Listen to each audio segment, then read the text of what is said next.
자, 안녕하세요. 임팩트 행정법 판서입니다.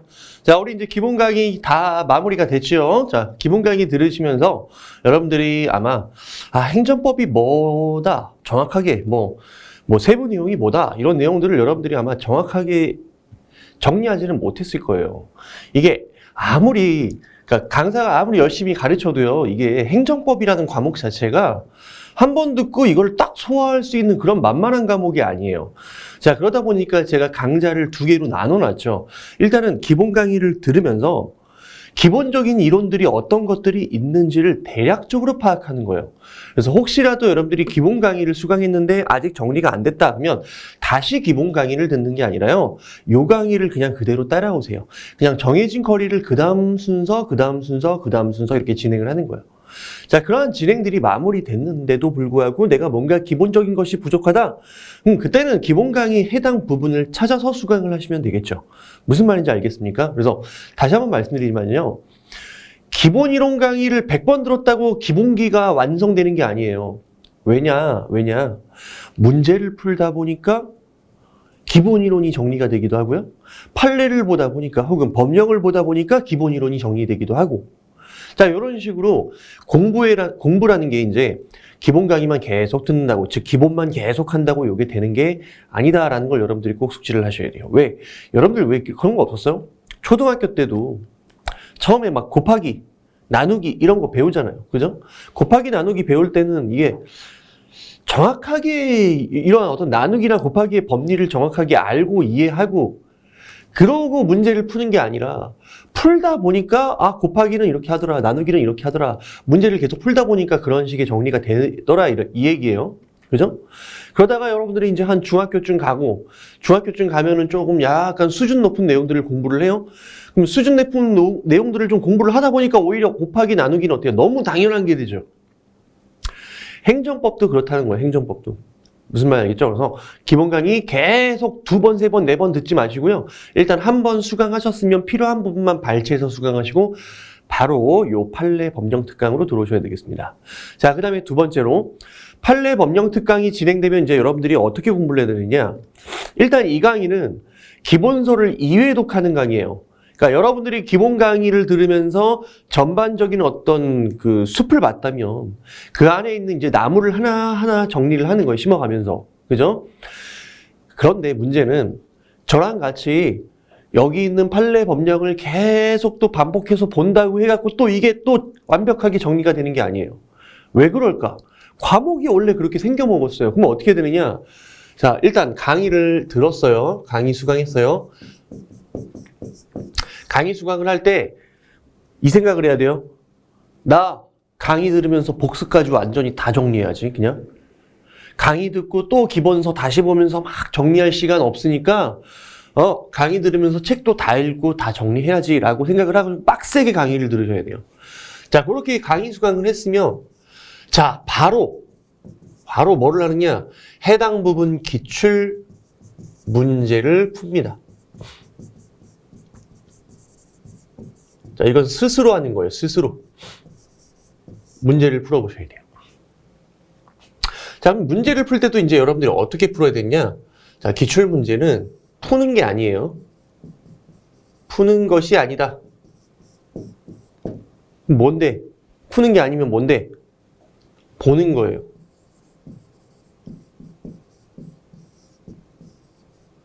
자, 기출이라는 거는 그 의미 자체가 여러분들이 공부를 얼마나 잘했나, 정리를 잘했나를 확인해보는 용도가 아니라요. 일종의 시험에 대한 족보예요. 앞으로 이 시험은 이런 내용들이 출제될 거예요 라고 미리 알려주는 게 바로 요 기출문제예요. 자, 그러면 이제 물론 기출문제가 100% 다 똑같이 출제되지는 않겠죠. 그 중에 몇 문제는 조금 더 변형해서 나올 수도 있겠지만 거의 대부분 그대로 출제돼요. 그냥 기출됐던 쟁점, 그 지문들이 살짝 축약해서 나올 수도 있고 늘려서 나올 수도 있겠지만 어쨌든 그 주제와 그 포인트가 거의 그대로 출제가 됩니다. 무슨 말인지 알겠어요? 자, 그러면 이거 일단 푼다고 낑낑 되는 게 아니라 강의 봤으면 그래도 기출문제가 보인단 말이야. 그러면 바로 여러분들이 문제를 보면서 예를 들어서 뭐 정답이 만약에 4번이다. 그러면 뭐 힘들면 정답 4번 체크를 해요. 바로 정답. 해설 바로 봐. 바로 봐요. 상관없어요. 그럼 포인트는 뭔데? 빨리 보는 거예요. 여러분들이 이제 만약에 옛날 막 그 고등학교 때처럼 뭐 수학 공부할 때, 영어 공부할 때처럼 문제를 낑낑대고 풀기 시작하잖아요. 좋아요. 내용 정리하는 데는 그만한 정석이 없습니다. 하지만 시간이 부족해요. 행정법은 그렇게 이 분량이 만만하지가 않아요. 공부할 것들이 어마어마하게 많단 말이야. 그죠? 그걸 언제 한 문제 한 문제 다 고민해 가면서 풀고 언제 그렇게 공부를 해요? 어쩔 수 없어요. 보세요. 이런 식으로. 보고, 해설 보고, 뭐 정답 바로 보고, 이런 식으로. 아, 이런 문제들이 출제가 이렇게 되는구나. 출제될 때 이런 걸 물어보는구나. 아, 이런 게 중요한 거구나. 혹은 어떤 지문 같은 경우에는 계속 반복해갖고 나와. 야, 지겨울 정도로 반복해서 나오거든. 아, 이거 되게 중요하구나. 근데 있잖아. 되게 마법 같은 효과가 있어요. 뭐냐. 그 빈출된 지문 계속 나오다 보면 이런 경우들도 많아요. 그 빈출 지문이 정답으로 등장이 돼요. 그러면 이제 한 10번, 한 7, 8번 정도 풀잖아? 그럼 여러분들이 무슨 생각이 드느냐? 아이씨, 뭔지는 몰라도 이거 다 미거네. 이런 느낌을 받아요. 결국에 우리 목표가 뭐예요? 시험 합격이잖아. 정답만 맞추면 되는 거 아닙니까? 그죠? 자, 그런 식으로라도 어쨌든 계속 여러분들 숙지가 돼요. 자, 숙지가 되는데, 물론 그 중에 이제 막막하고 좀 정리가 안 되는 부분이 있어요. 자, 그때만 다시 일로 돌아오는 거야. 일로 돌아와서 해당 부분 강의를 다시 수강한다든지 혹은 기본서를 다시 정독을 해보는 거죠. 다시 말하면 이 부분은 어쨌든 기본서잖아요. 이 부분은 이제 기출문제집이잖아요. 그럼 순서가 이렇게 됐다는 얘기야. 기본서 보고 바로 기출 풀고 부족한 부분들을 여기서 정리를 하는 거예요. 그런데 어쨌든 이 과정이 만만치 않기 때문에 시간이 부족하기 때문에 기출문제 한 문제 가지고 낑낑 대지 말고 스피드하게 어떤 문제들이 출제되는지를 정답 해설 보면서 쭉쭉쭉쭉 넘겨봐라. 자, 그렇게 이 강좌를 1회 독을 마치는 거예요. 그러고 나면은 아, 대략 시험에서 뭐가 중요하고 내가 뭐를 잘 정리를 하면 합격할 수 있겠구나 라는 생각이 들 겁니다. 그 이후에는 어떻게 해야 돼요?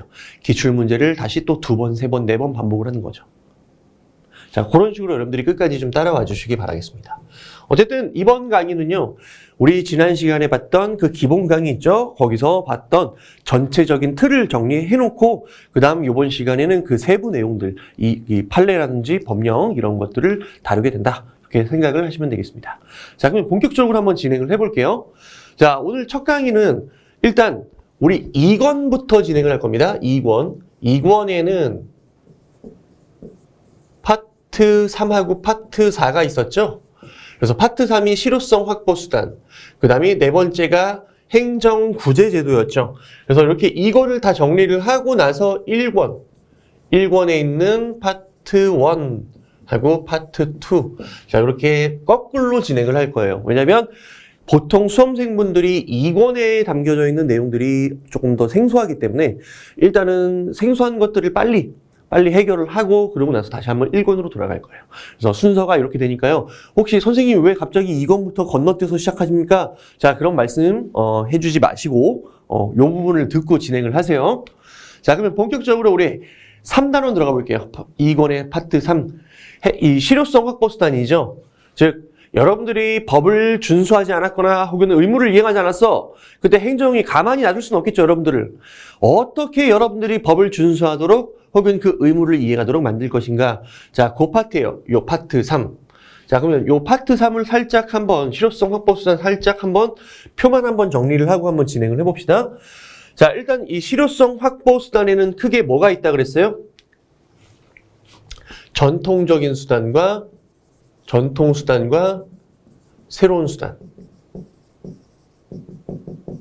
자, 이렇게 있다 그랬다. 일단 전통적인 수단을 잘 정리를 해야 된다. 자, 전통적인 수단에는 크게 뭐가 있었다? 여러분들이 공부를 안 해요? 그러면 어떻게 머리끄댕이 잡고 억지로 공부시키는 방법. 자, 그게 뭡니까? 행정강제죠. 강제시키는 거. 자, 그 다음에 두 번째는 공부 안 하면 어떻게? 두드려 패요. 두드려 패면 어떻게? 무서워서, 맞기 싫어서 공부하겠죠. 벌을 내리는 거야, 이게. 그래서 행정상 제재. 벌 내리는 거. 그래서 이 밑에 있는 걸 요런 말, 요렇게도 하죠. 요거 행정벌이라고도 하죠. 벌, 요렇게도 얘기를 합니다. 자, 그럼 다시 한번 행정상 강제로 한번 가볼게요. 강제. 강제시키는 거. 어떻게든 머리끄댕이 잡고 공부시키는 거. 자, 크게 두 가지로 나눈다. 크게 두 가지로 나눈다. 자, 두 가지로 나눠보면, 자, 첫 번째가 바로 오늘 배우게 된 요 강제 집행. 강제 집행이 있다. 자, 그 다음, 강제 집행 말고 또 이런 게 있어요. 즉시 강제. 그때 강제 집행과 즉시 강제의 차이점이 뭡니까? 강제 집행은 의무를 부과하고, 그 다음에 그 불이행을 기다렸다가 들어가는 게 강제 집행이라고 얘기했죠. 공부해 안 하면 머리끄댕이 자꾸 공부시킨다. 자, 근데 계속 공부를 안 해. 그러면 의무 불이행이 있는 거죠. 그때 비로소 머리끄댕이 자꾸 공부를 막 시키는 거예요. 이게 강제 집행이죠. 다시 말하면 우리한테 기회를 줘요, 안 줘요? 주는 거죠. 반면에 즉시 강제는 의무 부과 및 그 불이행을 전제로 해, 안 해? 안 하죠. 이런 것들을 전제로 하지 않는 거. 자, 이걸 즉시 강제라고 하죠. 자, 예를 들어서 마약류를 소지하고 있다. 마약류 소지한 사람한테 10일 이내에 이거 폐기하십시오. 폐기하지 않으면 저희가 강제로 폐기하겠습니다. 이런 식으로 들어가면 되는데 안 되지. 그러면 10일 동안 여유 주면 그놈이 그 마약을 흡입할 수도 있고 마약을 딴 데다 처분할 수도 있잖아. 어떻게 해야 돼? 보는 즉시 의무부가 기다리지 않고 바로 어떻게 발로 걷어차고 뺏어와야 되겠죠? 자, 그게 바로 즉시 강제였다. 자, 그럼 다시 이제 강제 집행으로 가볼게요. 강제 집행에는 크게 네 가지가 있었다라고 얘기를 했어요. 기억나십니까? 대직이강, 대집행,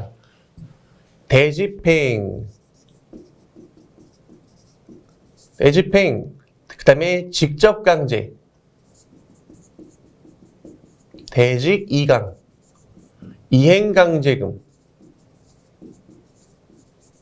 이행강제금을 다른 말로 이제 집행벌이라고도 얘기를 하죠. 하지만 얘는 용어가 좀 잘못됐다. 얘는 벌이 아니잖아. 벌은 밑에 있는 거죠. 요거란 말이야.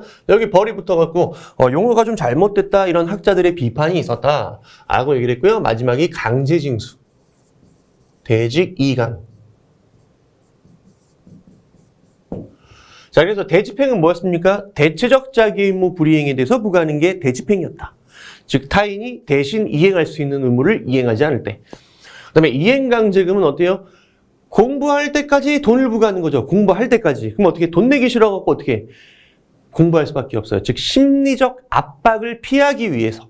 심리적 압박이 가해져서 그걸 어떻게 피하기 위해서 어쩔 수 없이 의무를 이행하는 경우가 있는데 자, 그거를 이행강제금이라고 얘기를 했습니다. 그 다음에 직접강제는 뭐예요? 직접강제는 물리력을 행사하는 거라 그랬어요. 물리력. 실력을 행사하는 거다. 그죠? 진짜 여기서 보면 머리끄댕이 잡는 게 바로 직접강제예요. 억지로 시키는 거. 그죠? 근데 얘랑 뭐랑 비슷하다고 그랬어? 이 직접강제랑, 여러분들, 이 직접강제랑 즉시강제랑 되게 비슷하다라고 그랬어요. 왜? 즉시강제도 어때요? 실력 행사하는 거죠? 직접강제도 어때요? 실력 행사하는 거죠. 둘 다 실력을 행사하는 거야. 자, 근데 차이점이 뭐라고? 얘는 강제 집행이니까 의무 부과해놓고 불이행이 있을 때 비로소 들어갈 수 있죠. 반면에 즉시 강제는 뭐라고? 의무 부과 및 그 불이행 기다리지 않고 바로 그냥 이 실력을 행사하는 거. 그래서 요거 구별해서 많이 물어본다라고 얘기를 했고요. 그다음에 강제 징수는 언제? 돈 안 냈을 때. 돈 안 냈을 때 강제로 뺏어오는 거. 이게 강제 징수라고 얘기를 했어요. 자, 이렇게 대직, 이강 정리를 해두시고요. 자, 그 다음에 이제 즉시 강제는 설명을 안 드릴 거예요. 근데 이제 즉시 강제랑 비슷하게 옛날에는 즉시 강제랑 함께 설명이었는데 오늘날은 구별해서 설명하고 있는 게 하나 있다 그랬어요. 그게 바로 뭐였어요? 자, 요건 색깔 살짝 흐리게 안 보이네. 살짝 여기다 쓰면은 행정조사라는 게 있었죠. 행정조사. 기억나십니까? 그죠? 예를 들어서 불신검문이 들어가요? 불신검문이 들어가는데, 저놈이 무기를 소지하고 있다는 게 너무 뻔해. 그래서 그 범죄 행위를 제지하기 위해서 불신검문을 활용했다. 자, 그럼 이 불신검문은 뭐가 되는 거예요? 즉시 강제가 되는 거죠. 범죄자라는 걸 확인하고 그냥 즉시에 어떻게 그 범죄자의 어떤 그런 흉기라든지 이런 것들을 뺏어오는 거죠. 근데 저놈이 범죄자인지 아닌지 좀 한번 확인을 해보고 싶어. 알아보고 싶어. 그래서 조사 목적으로 불신검문을 냈습니다. 저놈이 흉기를 소지하고 있지는 않는지 확인해보기 위해서. 자, 그러면 뭐가 되는 거야? 그게 행정조사가 되는 것이죠. 행정조사. 자, 그때 중요한 거 있었죠? 어떤 거 있었어? 자, 여기는 전자칠판이 다 좋은데 색깔을 이거를 뭐 다양하게 쓸 수가 없네요. 자, 행정조사에도 영장주의 문제가 발생했었고요.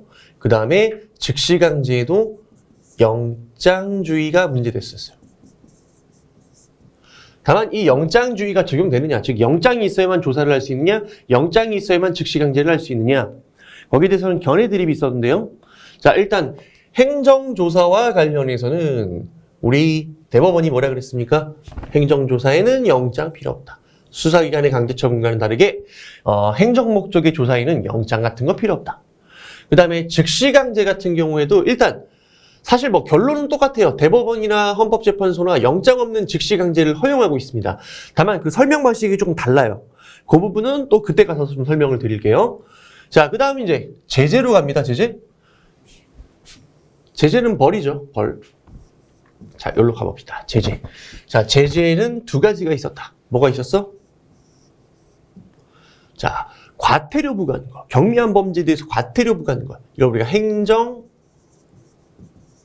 질서벌이라고 얘기를 했고요. 그 다음에 진짜 벌 내리는 거. 형벌이죠. 행정형벌. 자, 그래서 이중처벌 금지 원칙에서 말하는 처벌은 어떤 거였어요, 여러분들? 요거였죠. 요 형벌이 우리 헌법에서 이중처벌을 금지하고 있는데요. 근데 그 이중처벌 금지 원칙에서 말하는 처벌.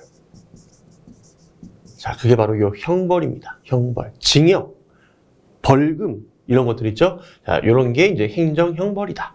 여기까지 정리를 해주시면 될 것 같아요. 자, 그러고 나서 이제 또 새로운 수단을 공부를 하죠? 새로운 수단. 새로운 수단은 여기 밑에다 써볼까요? 새로운 수단으로 등장한 게 또 뭐 있었어? 가산세 있었어요. 그죠? 뭐 5월 종합소득세 신고를 해야 되는데 뭐 5월 지나서 신고를 했다든지, 그죠? 혹은 신고를 아예 안 했다든지, 그럴 때 붙는 게 가산세죠. 자, 그 다음에 또 우리 공부하는 게 과징금. 과징금은 이제 의미가 두 가지였어요. 본래적 의미의 과징금은 뭐였습니까? 불법적 이익의 환수박탈. 불법적 이익의 환수박탈. 자, 여기에 뭐였습니까? 바로 과징금이었죠. 과징금. 그래서 예를 들어서 뭐 기업이 독점 거래를 통해서, 즉 독점적인 영업을 통해서 불법적인 이익을 얻었다. 그럼 과징금 때려버리는 거죠. 그죠? 그래서 기업이 뭔가 잘못했을 때 보통 부과되는 게 요 과징금입니다. 자, 근데 문제는 기업한테 과징금을 부과하게 되면 우리 국민이 피해를 보는 경우도 있어요. 어떤 경우가 있어? 아니, 과징금이 아니라 예를 들어서 국민 생활에 중대한 영향을 미치는 사업에 대해서 영업정지 같은 걸 하게 되면 우리 국민이 피해를 보는 경우가 있어요. 어떤 경우가 있어요? 예를 들어서 뭐 버스 운송 사업 같은 거 생각해 보세요. 버스 사업자가 잘못해갖고 과징금을 부과했어. 자, 과징금을 부과한 게 영업을 정지시켜버렸어. 그러면 사업주만 기분 나쁜 게 아니라 뭐야? 우리 국민이 피해를 보죠. 왜? 대중교통 이용을 못하니까. 자, 그때 영업정지 대신, 즉 사업주에 대한 영업정지 대신 과징금을 부과하게 되면 사업주만 피해를 보고 우리 국민은 어때요? 대중교통을 계속 이용할 수가 있잖아. 자, 그때 그 영업정지에 가름해서 부과되는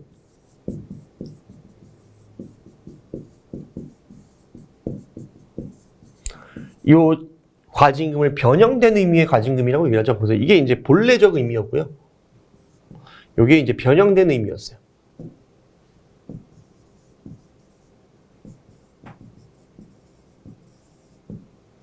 자, 그 다음에 또 뭐가 있었습니까? 자, 과징금 말고 또 뭐 있었어? 뭐 이런 거 있었죠? 또 명단 공표? 이거는 이제 명예를 실추시키는 거죠. 예를 들어서 여러분들이 병역 기피자다면 병역 기피자 명단을 공표해버리면 어때요? 여러분들이 창피해서라도 군대 갈 거 아니에요? 그죠? 또 어떤 경우가 있어? 성매수자 신상 공개에 관한 법률에 따라서 성매수자의 신상을 공개를 해요. 그럼 어떻게 돼? 사회적으로 어떻게 매장당하니까 그런 것들이 무서워서라도 그 법률을 지킬 수밖에 없겠죠. 자, 그런 게 이제 또 명단 공표였다. 그 다음에 또 뭐 있어요? 공급 거부. 수도, 전기, 가스 등의 공급을 막아버리는 거야. 의무를 이행하지 않으면. 그러면 여러분들이 만약에 수돗물을 쓰고 싶으면 어떻게 해요? 세금을 내든지 이런 식으로 할 수밖에 없겠죠. 그 다음에 공급 거부랑 또 뭐가 있어? 관어사업의 제한.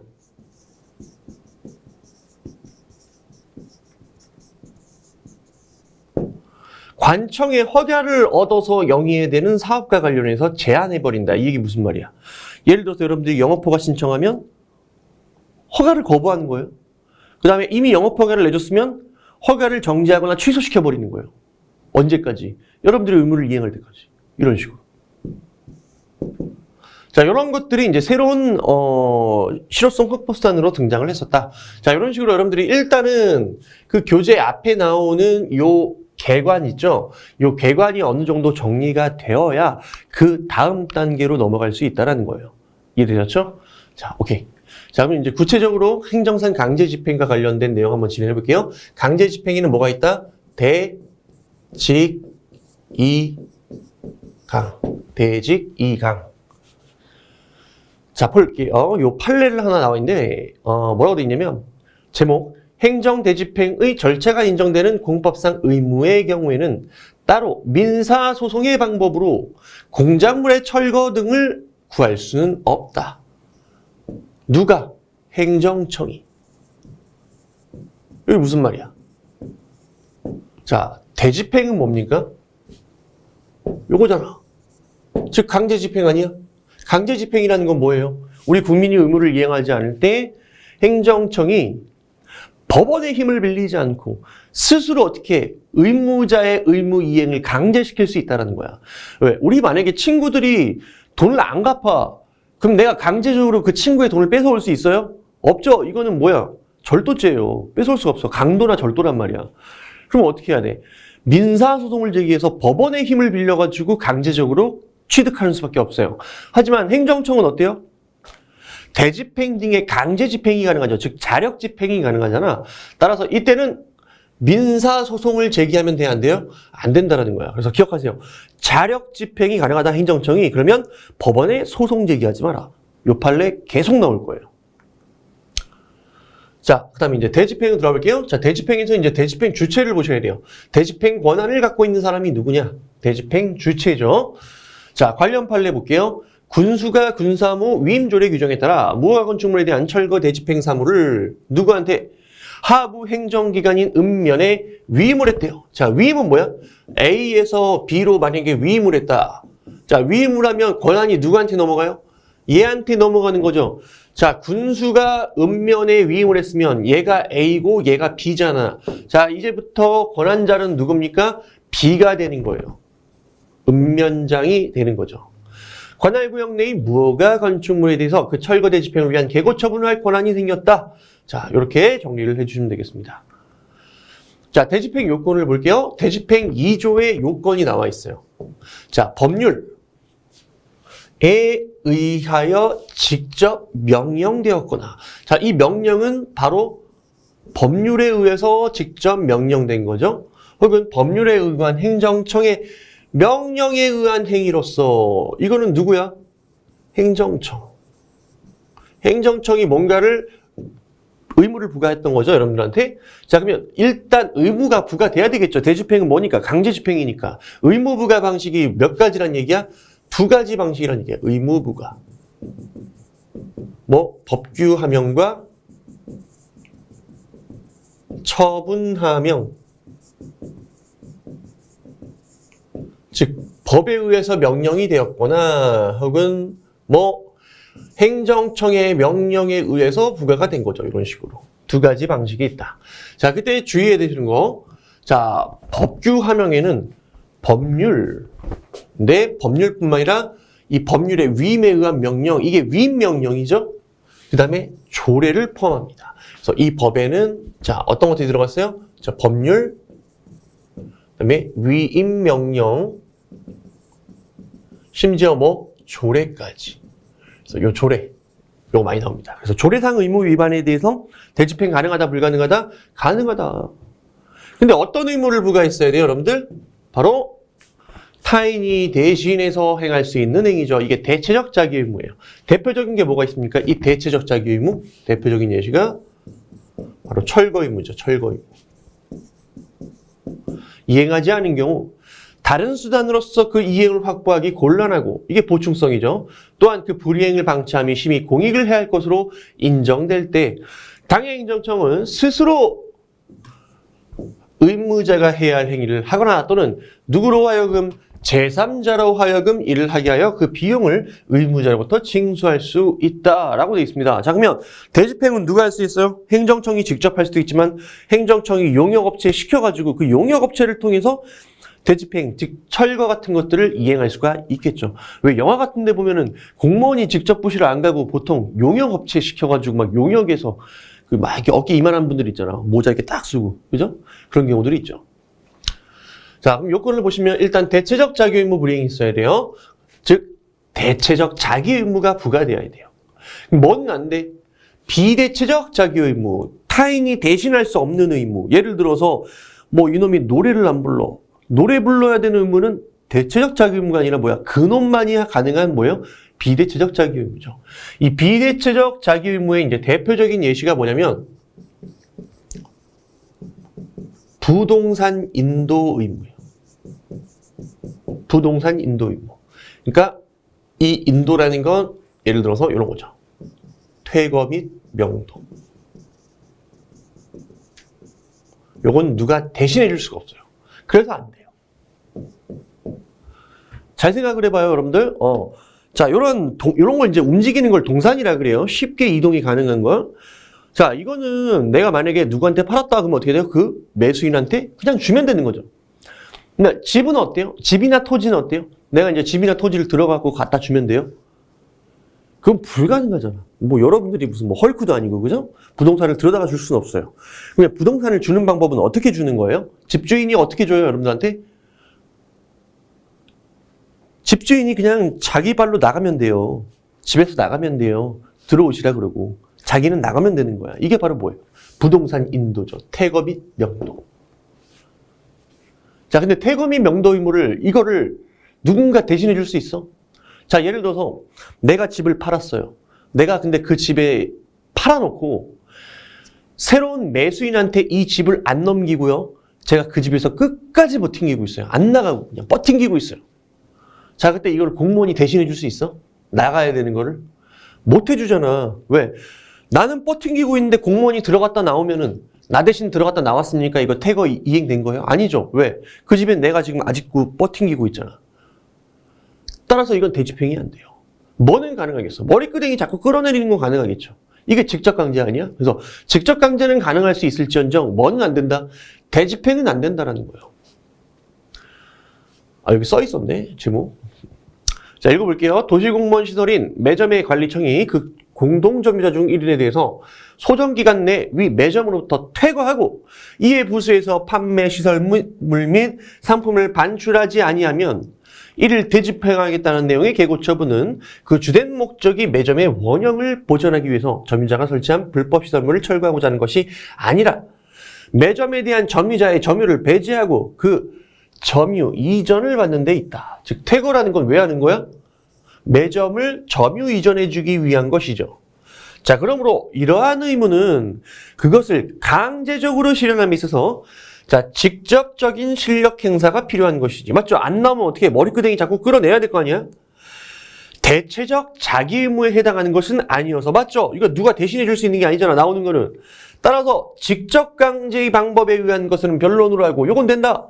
근데 뭐는 안 된다? 행정 대집행 방법에 의한 대집행 대상은 아니다. 이것도 마찬가지죠. 피수용자 등이 기업자에 대해서 부담하는 수용대상 토지의 인도 의무.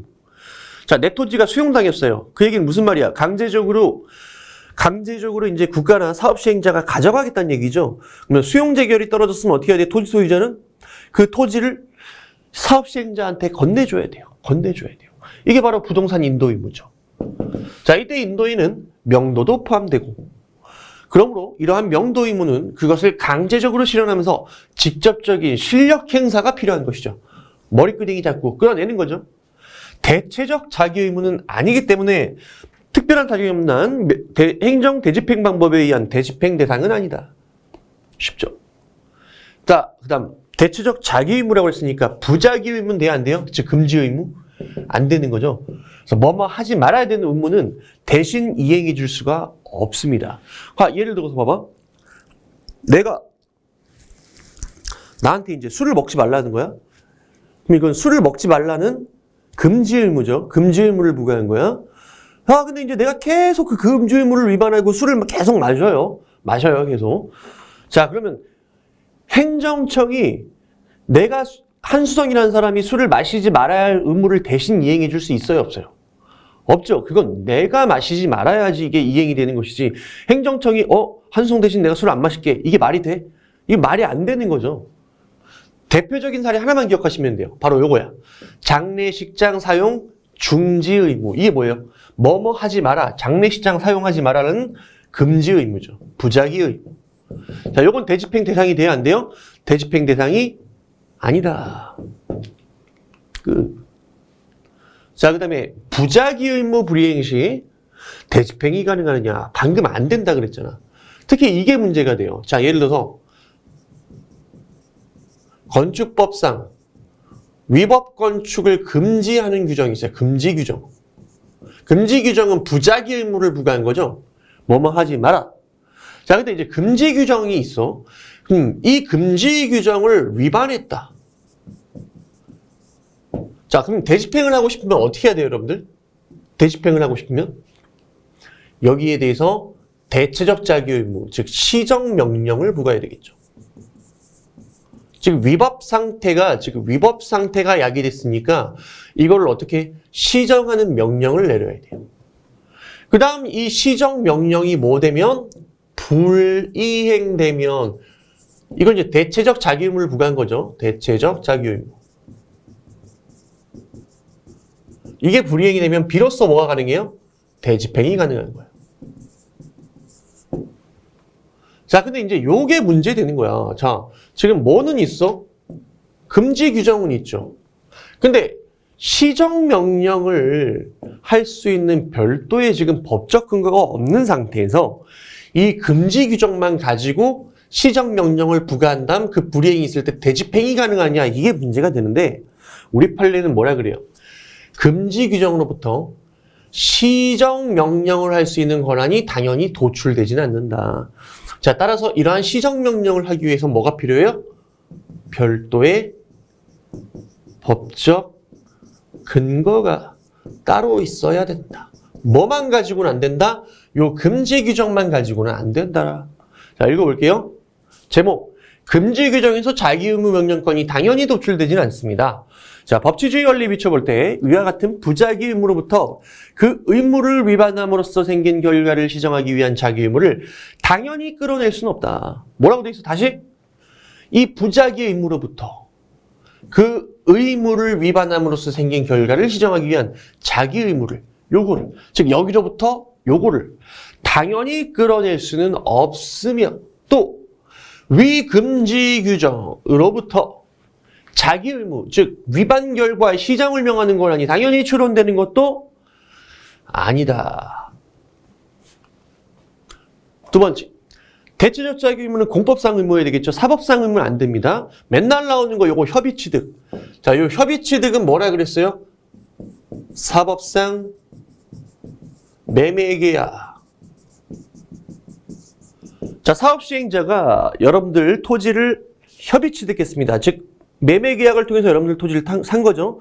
그러면서 무슨 약정을 했냐면 토지 소유자인 여러분들이 여러분들 그 토지에 있는 건축물들을 다 철거하고 깨끗한 상태로 주기로 했어요. 자, 그러면 이 협의 취득 과정에서 별도의 철거 약정이 있을 때 요 철거 의무, 얘는 무슨 의무예요? 사법상 의무죠. 따라서 대집행이 돼야 안 돼요? 대집행이 안 됩니다. 대집행 대상이 아니다. 자, 그 다음에 비례성 요건, 다른 수단으로서 그 이행 확보가 곤란해야 돼요. 만약에 다른 방식이 가능하면 그걸 택하는 게 맞겠죠. 집까지 때려 부시는 것보다는. 그죠? 그래서 요것도 기억하세요.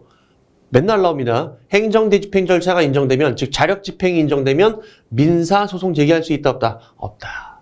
자, 읽어볼게요. 행정대집행 절차가 인정되는 경우엔 따로 민사소송의 방법으로 공작물의 철거, 수거 등을 구할 수는 없다. 즉 행정청이 법원에다가 철거 청구 소송 같은 거 제기하면 돼, 안 돼? 안 된다고. 그럼 뭐 하면 돼? 행정청이. 지들이 알아서 자력집행, 대집행을 통해서 때려 부시면 되는 거예요. 법원의 힘을 빌리지 말라는 거지. 그러니까 법원 입장에서도 뭐라 그래? 야, 니들이 할 수 있는 거 왜 자꾸 소송 제기하고 그러니?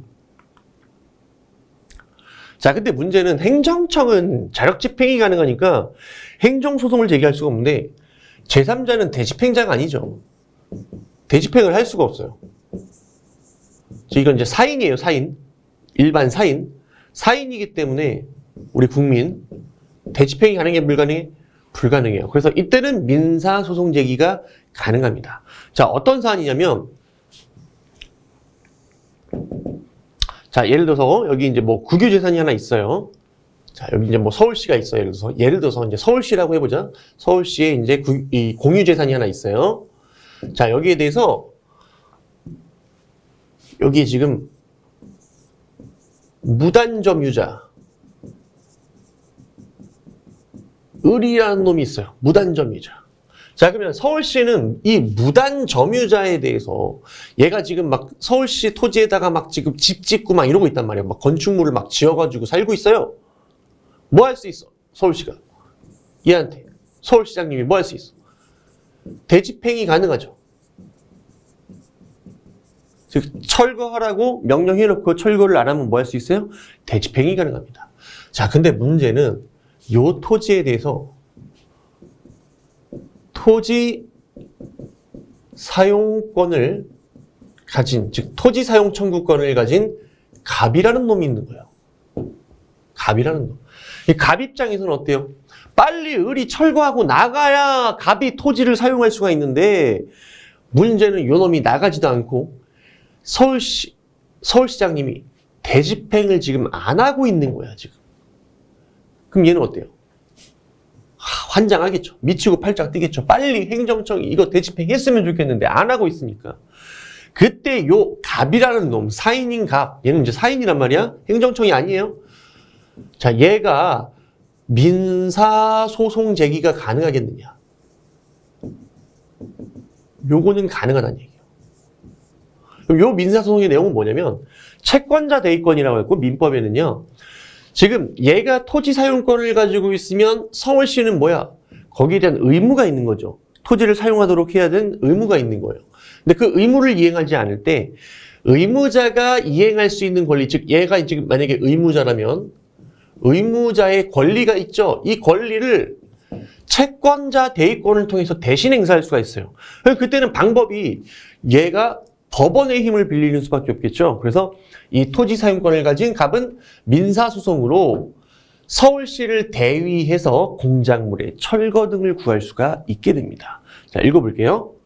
관리권자인 보령시장이 행정 대집행을 실시하지 않고 있는 경우, 자, 국가에 대해서 이 사건 토지 사용 청구권을 가지는 원고, 얘가 바로 뭐예요? 갑이에요, 갑. 얘. 얘로서는 위 청구권을 보존하기 위해서, 자, 국가를 대위해서 피고들을 상대로 민사소송의 방법으로 이 사건 시설물의 철거를 구하는 방법 외에는 이를 실현할 수 있는 다른 절차, 방법이 있어, 없어? 없잖아. 얘가 대집행을 할 수 있는 건 아니잖아요, 직접. 행정청이 아니니까.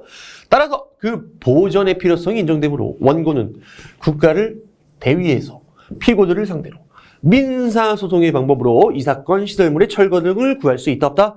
있다라는 거 중요한 판례입니다. 자, 그 다음에 기타 요건. 자, 요건 판단의 재량이 인정되는지 여부, 이거는 여러분들이 뭐 봐도 되고 안 봐도 됩니다. 일단 견해 대립이 있어요. 견해 대립이 있다 정도만 체크해 주시고요. 정확하게 나와 있는 정답은 예죠. 자, 대집행 요건을 다 충족했어? 그럼 대집행 실행이 재량이냐? 우리 판례는 재량이라고 얘기를 하고 있어요. 즉 대집행할지 말지는 행정청 마음이다. 자, 여기서 읽어볼게요. 건축물 부분에 대한 대집행 계고 처분은 재량권의 범위를 벗어난 것으로 위협한 처분이라고 한 원심 판단을 수긍한 사례. 그럼 이 판단 자체가 중요할까? 아니지. 재량의 일탈 남용으로 지금 보고 있다는 얘기는 무슨 말이야? 아, 대집행이 재량이구나라는 걸 체크할 수 있죠. 그러면 다음부터는 이거 볼 필요 있어 없어? 볼 필요 없죠. 뭐만 보면 돼? 제목만 보시면 된다. 자, 그 다음 요 부분만 보시면 돼요. 요건의 주장 입증 책임. 이게 대집행 요건이죠. 대집행 요건을 충족했다는 주장 입증 책임 누가 지는 거야? 항상 자기 자신에게 유리한 사실을 스스로 입증하는 거예요. 각자가. 그러면 누구한테 유리한 사실이요? 대집행 요건을 충족했다는 얘기는 대집행하고 싶은 놈한테 유리하니까 바로 처분행정청이 주장 입증을 해야 된다라는 거 체크하시면 되겠습니다. 자, 구체적으로 이제 대집행 절차가 나오는데요. 제가 계획했던 것보다 지금 러닝 타임이 길어가지고요. 여러분들, 제가 PPT 살짝 수정을 하고요. 여기서부터 새롭게 진행을 하도록 할게요. 잠깐 쉬었다 진행을 하도록 하겠습니다.